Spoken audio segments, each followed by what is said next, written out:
Assalamualaikum warahmatullahi wabarakatuh. Kelas 6, mudah-mudahan selalu dalam keadaan sehat walafiat. Karena tadi pagi kita sudah membaca doa, maka pagi hari ini kita langsung ke materi. Langsung saja, materi kita yakni tentang sirah. Apakah kalian pernah mendengar sirah? Ketika kalian mendapat pertanyaan, apa itu sirah? Maka kalian jawab.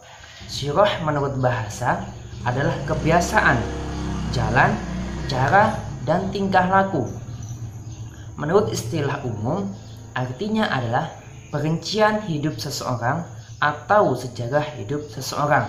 Jadi itulah sirah, yakni perjalanan, bisa kebiasaan, bisa jalan, bisa cara atau tingkah laku juga bisa. Itu secara umumnya. Kemudian ketika kalian mendengar atau mendapatkan tentang pertanyaan, bagaimanakah ruang lingkup sirah nabawiyah? Maka kalian jawab, sirah nabawiyah berisi perincian kisah hidup Rasulullah, yakni asal muasal, suku dan nasab, dan keadaan masyarakat sebelum beliau dilahirkan.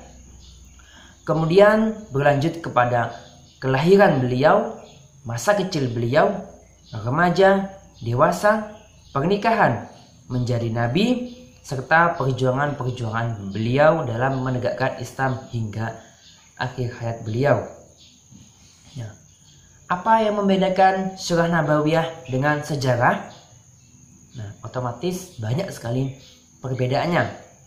Yang pertama, sirah berasal dari kata saroha, berarti perjalanan hidup. Sedangkan sejarah berasal dari kata syajaratun, yang berarti pohon. Ya. Sirah nabawiyah pembahasannya bertumpu kepada perjalanan Rasulullah SAW. Sedangkan sejarah pembahasannya mengenai tentang peristiwa-peristiwa yang dianggap penting yang terjadi pada masa lampau.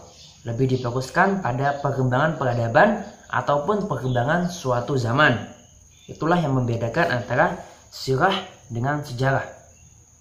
Sirah nabawiyah bersumber dari Al-Quran, hadis Nabi, dan riwayat para sahabat Nabi.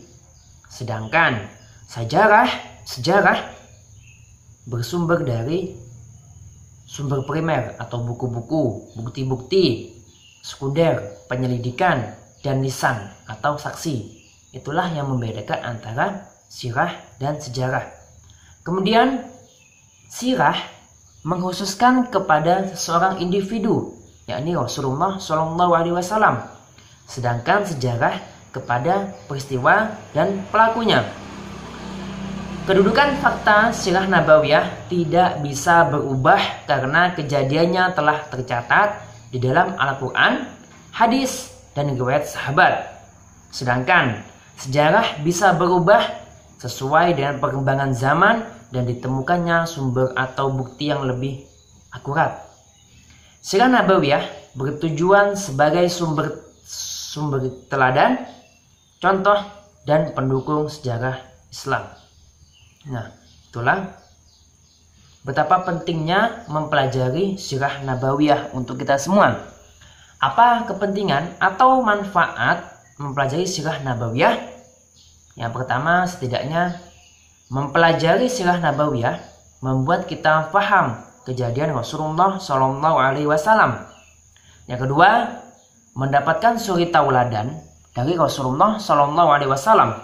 Rasulullah SAW adalah manusia yang dibekali beragam sifat dan perilaku yang mencerminkan kebaikan, di mana kita bisa mencontoh, kita wajib meniru perilaku Rasulullah SAW untuk kita jadikan bekal dalam kehidupan sehari-hari. Mudah-mudahan kita bisa semakin cinta kepada sirah yang membuat kita cinta kepada baginda Rasulullah SAW. Pembahasan akan kita lanjutkan di minggu ke depan. Hari ini untuk sementara kita mengenal dulu apa itu sirah. Semangat, semoga bermanfaat. Jangan lupa selalu belajar, serta jangan lupa selalu membantu kedua orang tua di rumah. Billahi taufiq wal hidayah, wa ridha wal inayah. Wassalamualaikum warahmatullahi wabarakatuh.